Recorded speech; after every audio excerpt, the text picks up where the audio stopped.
فرزند زہرا یہ حالات برے ہیں۔ کاشانۂ بصیرت ایک ایسا مکمل یوٹیوب چینل جس پر محروم بصارت کے لیے بالخصوص اور تمام افراد کے لیے بالعموم سینکڑوں کی تعداد میں اسلامی کتب دستیاب ہیں۔ لہذا گزارش ہے کہ آپ اپنی ذمہ داری نبھاتے ہوئے کاشانۂ بصیرت کو سبسکرائب کرنے کے ساتھ ساتھ بیل آئیکن کو پریس کیجیے تاکہ آپ علم کے حصول کے ساتھ ساتھ مذہب اہل بیت کی اشاعت میں بھی اہم کردار ادا کرتے رہیں۔ کاشانۂ بصیرت، کاشانۂ بصیرت، کاشانۂ بصیرت۔ فرزند زہرا یہ حالات برے ہیں۔ بسم اللہ الرحمن الرحیم۔ یہ کتاب مرحومہ عابدہ سلطانہ بنت فضل حسین کے ریلیٹیوز کی خواہش پر ریکارڈ کی جا رہی ہے اور آغاز میں آپ سب سے التماس سورہ فاتحہ ہے۔ مرحومہ عابدہ سلطانہ بنت فضل حسین اور کل مومنین مومنات۔ اعوذ باللہ من الشیطان الرجیم، بسم اللہ الرحمن الرحیم۔ کتاب معالی الصبتین فی احوال الحسن والحسین کی جلد نمبر 1 کی ریڈنگ کا سلسلہ جاری ہے، اور یہ کتاب کاشانۂ بصیرت کی جانب سے آپ کی سماعتوں کی نظر کی جا رہی ہے۔ یہ اس کتاب کی ریڈنگ کا 5واں حصہ ہے۔ صفحہ نمبر 70 پہ ہم پہنچ چکے ہیں۔ 12ویں مجلس کا آغاز ہو رہا ہے۔ امام حسن علیہ السلام کا جنازہ۔ بہار میں ہے کہ ایک دن امام حسن سرور کونین کے پاس آئے۔ تمام صحابہ آپ کے پاس بیٹھے تھے۔ آپ نے امام حسن کو قریب بلایا، گلے لگایا اور اپنے زانوں پر بٹھا لیا، پھر منہ چوم کر رونے لگے۔ صحابہ نے رونے کا سبب پوچھا تو آپ نے فرمایا، حسن میرا بیٹا ہے، مجھ سے ہے، میری آنکھوں کی ٹھنڈک ہے، میرے دل کا چین ہے، جوانان جنت کا سردار ہے، اللہ کی طرف سے روح عرض پر محبت خدا ہے، اس کا حکم میرا حکم، اس کی بات میری بات، اس کا مطیع میرا مطیع اور اس کا نافرمان میرا نافرمان ہے۔ میں جب بھی اسے دیکھتا ہوں تو مجھے وہ وقت یاد آ جاتا ہے جب میرے بعد اس پر مصائب و آلام کے پہاڑ ٹوٹ پڑیں گے۔ انہی مصائب ہی میں اسے زہر سے شہید کر دیا جائے گا۔ اس کی شہادت پر تمام ملائکہ، حاملین عرش، 7 آسمان، فضا میں پرندے، سمندر میں مچھلیاں تک سب روئیں گے۔ اس پر رونے والی آنکھ اس دن روشن رہے گی جس دن دوسری آنکھیں اندھی ہوں گی۔ اس پر رونے والا دل اس دن مسرور ہوگا جس دن ہر دل غم زدہ ہوگا۔ جو شخص جنت البقیع میں اس کی زیارت کو آئے گا پولیس صراط پر ثابت قدم رہے گا۔ نبی کریم کے یہ ارشادات تمام صحابہ نے سنے، لیکن تعجب ہے جب وہی وقت آیا تو ہر ایک نے آنکھ پھیر لی، حتیٰ کہ نبی کریم کے پاس مظلوم بیٹے کو نانا کے پہلو میں دفن تک نہ ہونے دیا۔ امام حسن کو یہ بھی علم تھا کہ مجھے نانا کے پاس دفن نہیں ہونے دیا جائے گا، شاید اسی لیے آپ نے دم آخر میں جو وصیتیں فرمائی تھیں ان میں یہ وصیت بھی تھی کہ مجھے نانا کے مزار پر لے جا کر صرف زیارت کرانا، دفن اپنی ماں یا دادی جناب فاطمہ کے پہلو میں کرنا۔ بہار کے مطابق امام حسین جب دم آخر امام حسن کے پاس آئے تو آپ نے پوچھا، بھیا کیسی گزر رہی ہے؟ آپ نے فرمایا، بس دنیا کے آخری لمحات اور آخرت کے اولین لمحات ہیں۔ اگر ایک طرف نانا، بابا، ماں اور چچوں کی ملاقات کی مسرت ہے تو دوسری طرف تیری تنہائی کا غم ہے۔ پھر آپ نے امام حسین کو گلے لگایا، اسرار امامت سپرد فرما لیے، پھر فرمایا، بھیا میرے الوداع کے بعد جب غسل و کفن سے فارغ ہو جاؤ تو مجھے نانا کے مزار تک لے جانا۔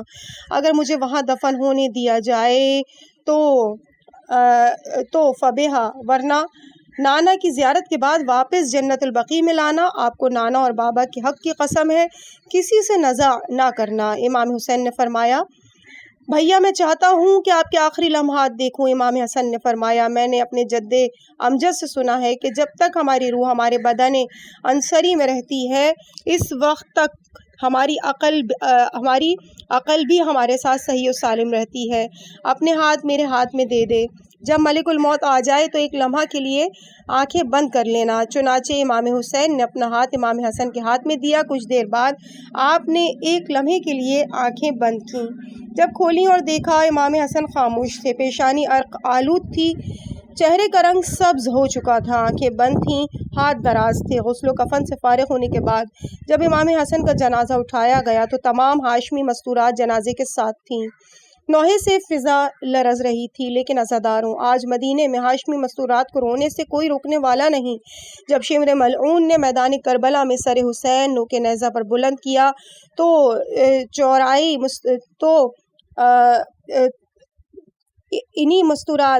مستورات باہر آئیں، مگر ان میں سے جس نے بھی 84 مستورات باہر آئیں مگر ان میں سے جس نے بھی رونے کے لیے آواز نکالی، اس کا سر نیزے کی نوک سے زخمی کر ڈالا۔ جب جنازہ روضہ رسول کی طرف آنے لگا تو ترید رسول مروان، جو اس وقت مدینے کا گورنر تھا، خچر پر سوار ہو کر ام المومنین عائشہ کے پاس آیا اور کہا، حسن کو روضہ رسول میں دفن کرنے کی خاطر لے جایا جا رہا ہے۔ اگر حسن روضہ رسول میں دفن ہو گیا تو تیرے بابا کی فضیلت ختم ہو جائے گی۔ ام المومنین عائشہ نے کہا، پھر میں کیا کروں؟ مروان نے کہا، کرنا کیا ہے؟ انہیں جا کر روک۔ ام المومنین نے کہا، میں کیسے روک سکتی ہوں؟ مروان نے کہا، یہ سواری ہے، اس پر سوار ہو کر چلی جاؤ اور روک۔ چنانچہ ام المومنین اٹھیں، خچر پر سوار ہوئیں، کمان اور ترکش لے کر سامنے آئیں اور بلند کر کے آواز میں کہا، خبردار، فرزند رسول کو روضہ رسول میں دفن نہ کرنا۔ یہ فرما کر کمان میں تیر رکھا اور جنازہ حسن پر تیر مارا۔ اس کے بعد بنی امیہ نے تیر اندازی شروع کر دی۔ جناب عبداللہ ابن عباس نے کافی سمجھانے کی کوشش کی، لیکن ان کی کسی نے نہ سنی۔ بنی ہاشم گھروں میں آئے، تلواریں اٹھائیں، میان توڑے اور آمادہ جنگ ہو گئے۔ امام حسین علیہ السلام نے فرمایا، او ہاشمیوں، مجھے میرے بھائی کی وصیت تھی کہ میرے جنازے پر جنگ نہ کرنا اور مجھے جنت البقیع میں اپنی ماں یا دادی کے پہلو میں دفن کرنا۔ بنی ہاشم نے خاموشی سے جنازہ اٹھایا، جنت البقیع میں لے آئے۔ جب مستورات نے تیر نکالے تو 70 تیر گنے گئے۔ ماں کے پہلو میں دفن کرنے کے بعد ایک ایک مستور اور بنی ہاشم کے فرد نے اپنے آپ کو مزار امام حسن علیہ السلام پر گرا کر نوحہ خوانی کی۔ صفحہ نمبر 74 اور یہ اختتامیہ ہے امام حسن کی مجالس کا، ہیڈنگ ہے ازواج اور اولاد امام حسن علیہ السلام۔ امام حسن کو شادیوں کے معاملے میں بہت زیادہ بدنام کرنے کی کوشش کی گئی ہے، لیکن حقیقت یہ ہے کہ یہ صرف ان راویوں کی نوازش ہے جو اموی دسترخوان پر پلتے رہے تھے، حتیٰ کہ 300 بیوی تک کہا گیا۔ ایسا کرنے میں بنی امیہ کا مقصد آل محمد کو بدنام کرنا اور انہیں اپنی طرح کا عیاش ثابت کرنا تھا، حالانکہ امام حسن بھی دیگر ائمہ کی طرح تھے۔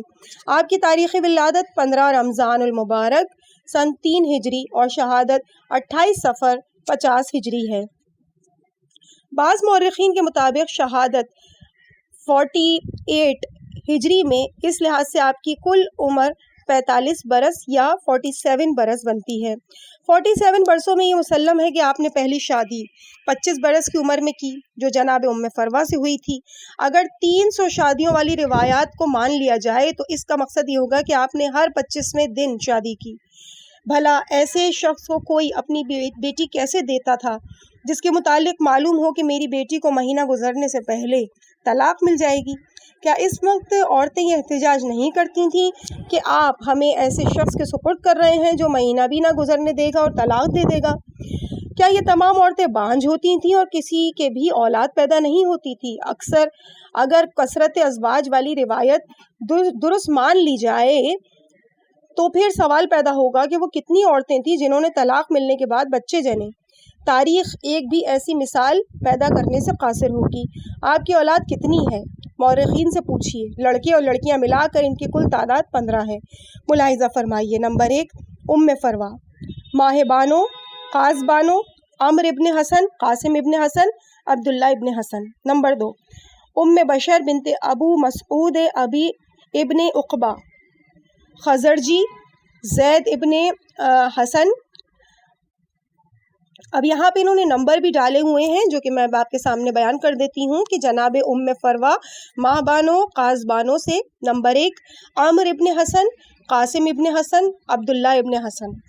اس کے بعد نمبر 2 ام بشر ابن ابو مسعود ابن عقبہ خزرجی سے، نمبر 4 زید ابن حسن، نمبر 5 ام الحسن بنت حسن اور ام الحسین بنت حسن۔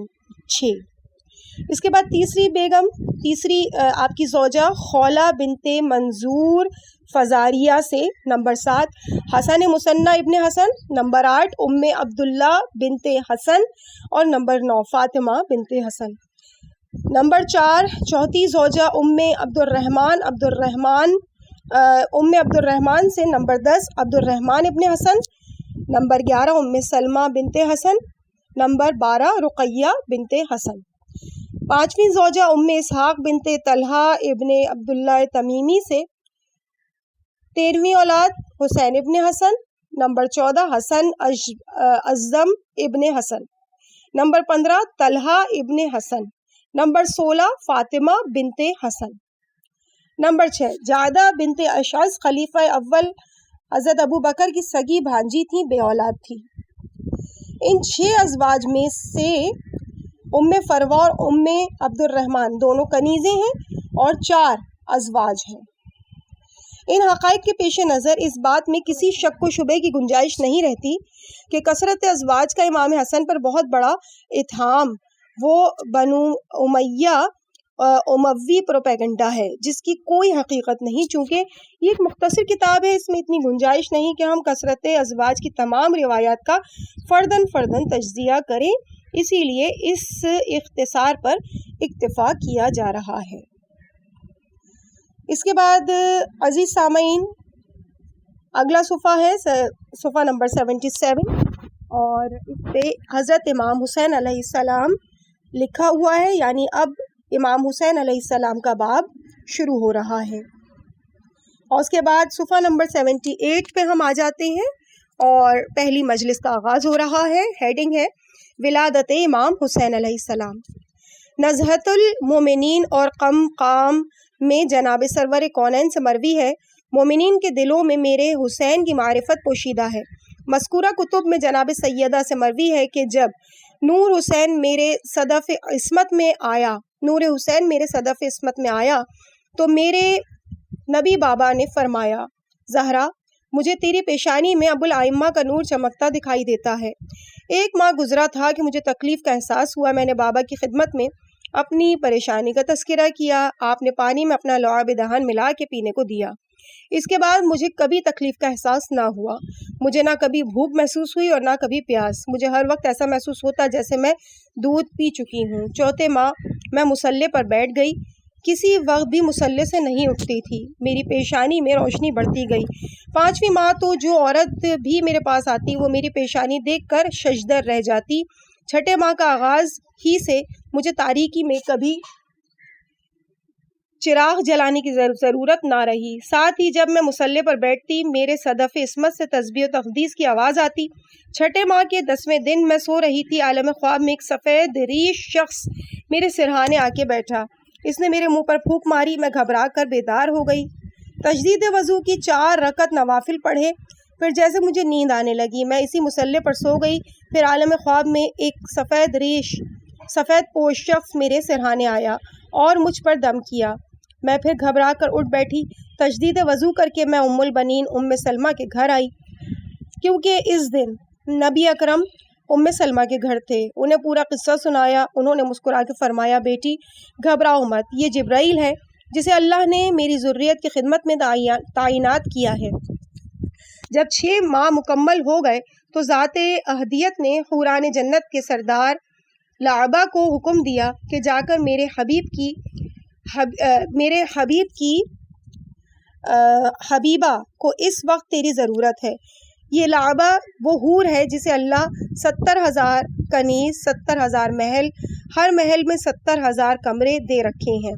لعبہ کا مکان ان تمام محلات سے بلند ہے، جب یہ جنت میں جھانکتی ہے تو اس کے رخساروں کی روشنی سے تمام جنت کی میں روشنی ہو جاتی ہے۔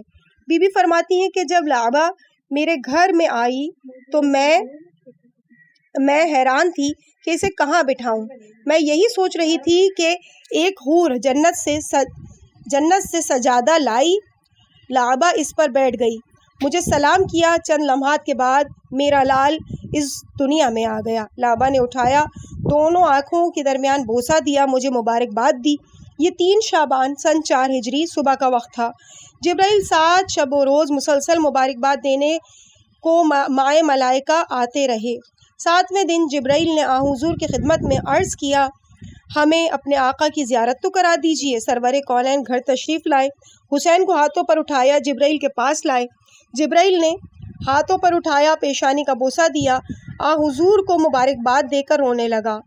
آپ نے سبب پوچھا تو جبرائیل نے عرض کیا، آپ کا یہ فرزند تشنا شہید ہوگا۔ آپ نے پوچھا، اسے کون شہید کرے گا؟ جبرائیل نے عرض کیا، آپ کی امت سے بد نصیب ترین گروہ اس کا قاتل ہوگا۔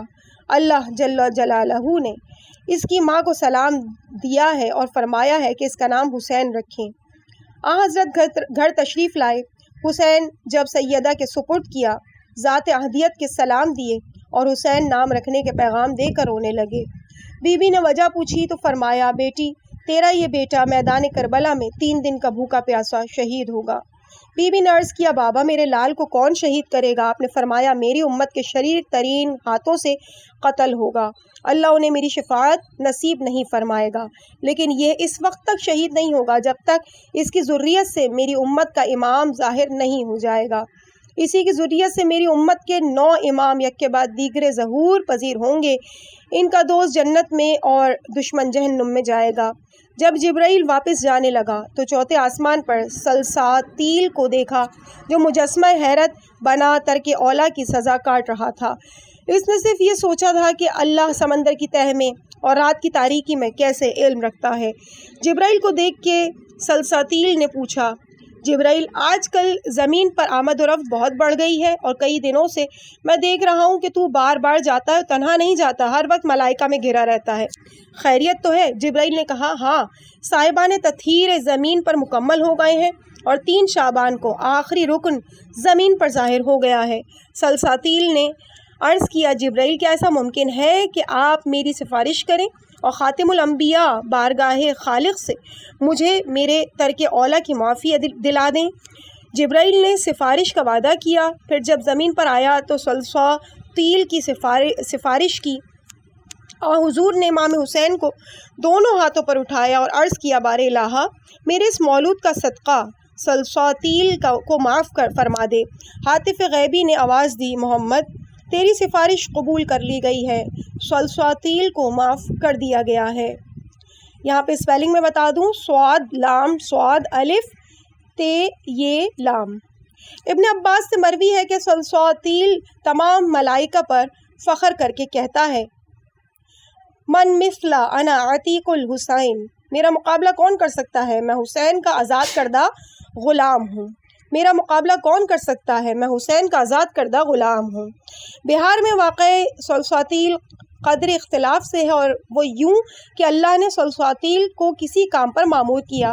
سلساتیل نے اس کی انجام دہی میں معمولی سی تاخیر کی، ذات احدیت نے اس تاخیر پر اس کے پر و بال چھین کر ایک جزیرے میں ڈال دیا، اور 3 شعبان 4 ہجری کو جب ملائکہ فوج در فوج مبارکبادی کے لیے مدینے آنے لگے تو سلساتیل نے ان سے پوچھا کہ اتنی مقدار میں اکٹھے ہو کر کہاں جا رہے ہو؟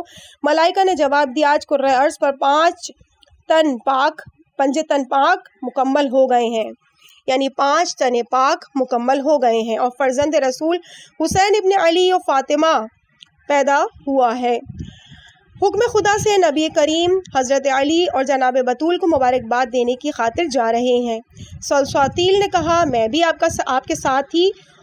کا ساتھی ہوں، ترک اولا کے سلسلے میں ایک عرصے سے آپ سے جدا ہوں، اگر آپ مجھے بھی ساتھ لیتے جاؤ تو مہربانی ہوگی۔ مجھے امید ہے کہ میں جب حضور کو ان کے بیٹے کی مبارکباد دوں گا تو میری سفارش فرمائیں گے اور میں ایک مرتبہ پھر تمہارے ساتھ ملائے اعلیٰ پر جا سکوں گا۔ ملائکہ نے سلساتیل کو اٹھا لیا، سرور کونین کے حضور آئے، مبارکباد دی۔ سلساتیل نے اپنی بکتا سنائی، حضور اندر تشریف لے گئے، امام حسین کو گہوارے سے اٹھایا، باہر لائے، اپنے دونوں ہاتھوں پر اٹھایا اور حمد و ثنا الہی کے بعد عرض کیا، بار الہ تجھے اس مولود کا واسطہ سلساتیل کے ترک اولا سے درگزر فرما اور اسے اپنا مقام دوبارہ دے دے۔ اسی لمحے سلساتیل کے پروبال آ گئے اور وہ ملائکہ کے ساتھ پرواز کرتا ہوا واپس اپنے مقام پر چلا گیا، اور دوران پرواز تمام ملائکہ سے آگے آگے اڑ کر کہتا جاتا تھا، مجھ جیسا کون ہے؟ میں حسین کا آزاد کردہ غلام ہوں۔ آئیے عزاداروں، ہم بھی مل کر عرض کریں بار الہٰ اس مولود مظلوم حسین علیہ السلام کے صدقے ہمارے گناہ معاف فرما دے اور ہمیں اپنی آخری امام زمانہ کی زیارت سے مشرف فرما اور ہمیں خون حسین کا انتقام لینے والوں میں شمار فرما۔ بہار میں علامہ مجلسی نے ایک اور ملک کا واقعہ بھی لکھا ہے، اس کا نام دردائیل تھا۔ اسے ذات احدیت نے 32,000 پر دے رکھے تھے۔ ہر دو پروں کے مابین زمین و آسمان جیسا فاصلہ تھا۔ اس نے اپنے مقام پر بیٹھے ہوئے ایک دن سوچا کہ کیا اللہ کے اوپر بھی کوئی چیز ہوگی؟ ذات احدیت نے اس کے پروں کو دگنا کر دیا اور اڑنے کا حکم دیا۔ 500 برس تک اڑتا چلا گیا۔ جب تھک کر بیٹھ گیا تو اس نے دیکھا کہ میں عرش کے ایک ستون سے دوسرے ستون تک بھی نہیں پہنچ سکا۔ اس وقت ندائے قدرت ہوئی کہ مجھے یقین ہونا چاہیے تھا کہ میں ہر عظیم سے عظیم تر ہوں، مجھ سے کوئی اوپر نہیں، میری کسی مکان سے وصف بیان نہیں کی جا سکتی۔ ذات احدیت نے اس کے پروں کو دگنا کر دیا اور اڑنے کا حکم دیا۔ 500 برس تک اڑتا رہا۔ جب تھک کر بیٹھ گیا تو اس نے دیکھا کہ میں عرش کے ایک ستون سے دوسرے ستون تک بھی نہیں پہنچ سکا۔ اس وقت ندائے قدرت ہوئی، مجھے یقین ہونا چاہیے تھا کہ میں ہر عظیم سے عظیم تر ہوں، مجھ سے کوئی اوپر نہیں، میری کسی مکان سے وصف بیان نہیں کی جا سکتی۔ تیرا یہ سوچنا تیری ملوکیت سے مناسبت نہیں رکھتا۔ تجھ سے تیری تمام قوت پرواز سلب کر کے صف ملائکہ سے نکالا جا رہا ہے۔ جس رات امام حسین کی ولادت ہوئی وہ 3 شعبان شب جمعہ تھی۔ ذات احدیت نے داروغہ جہنم سے فرمایا، آج کے مولود کی خاطر آتش جہنم کو سرد کر دو۔ خازن جنت کو فرمایا کہ تمام جنتوں کو آراستہ کر دو۔ جنت کے باسی تمام حوروں کو حکم ملا کہ آج اپنے آپ کو آراستہ کر کے ایک دوسرے کو ملو، مبارکبادیاں دو۔ ملائکہ کو حکم ملا کہ صف بستہ ہو کر تسبیح و تقدیس میں اضافہ کر دو۔ جبرائیل کو حکم دیا گیا کہ ملائکہ کی 1000 قسم کو عمدہ ترین لباس پہنا کر زمین پر لے جاؤ اور میرے حبیب کو اس کے مولود مسعود کی مبارکباد دو۔ میرے حبیب کو یہ بھی بتا دینا کہ میں نے اس کا نام حسین رکھا ہے۔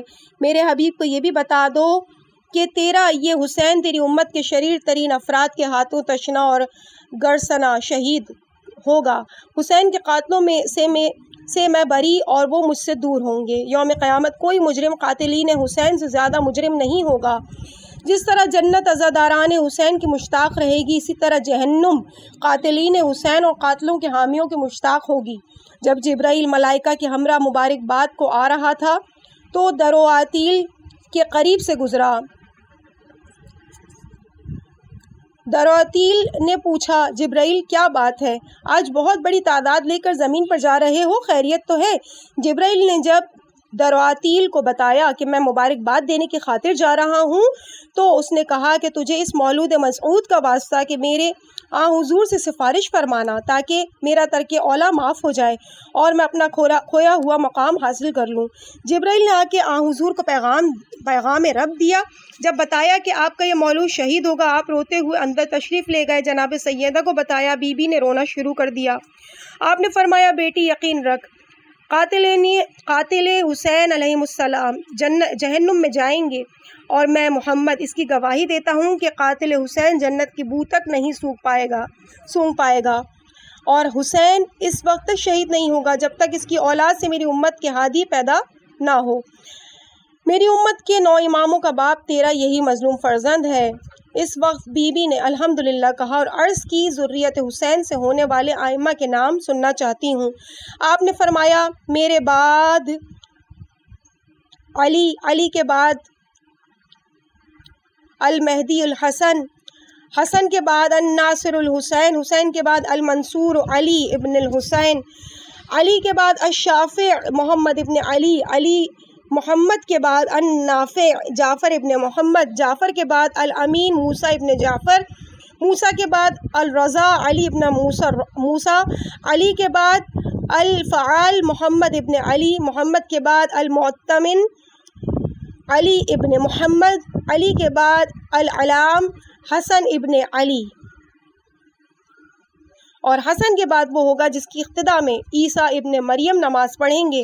پھر آپ باہر تشریف لائے۔ جبرائیل نے درداتیل کا حال عرض کیا۔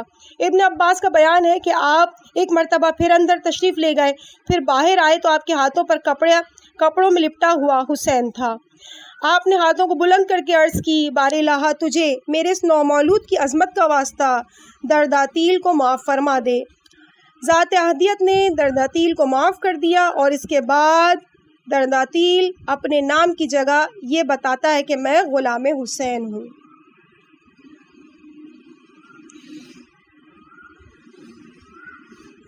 عزیز سامعین، اس مقام پہ ہم ریڈنگ کے اس پارٹ کو یہیں پہ مکمل کرتے ہیں، اور ہم صفحہ نمبر 84 کو بھی مکمل کر چکے ہیں۔ اس کے بعد صفحہ نمبر 85 سے دوسری مجلس کا آغاز ہوگا۔ ہیڈنگ ہوگی متعلقات ولادت امام حسین علیہ السلام۔ مجھے اپنی دعاؤں میں یاد رکھیے گا۔ والسلام علیکم ورحمۃ اللہ وبرکاتہ۔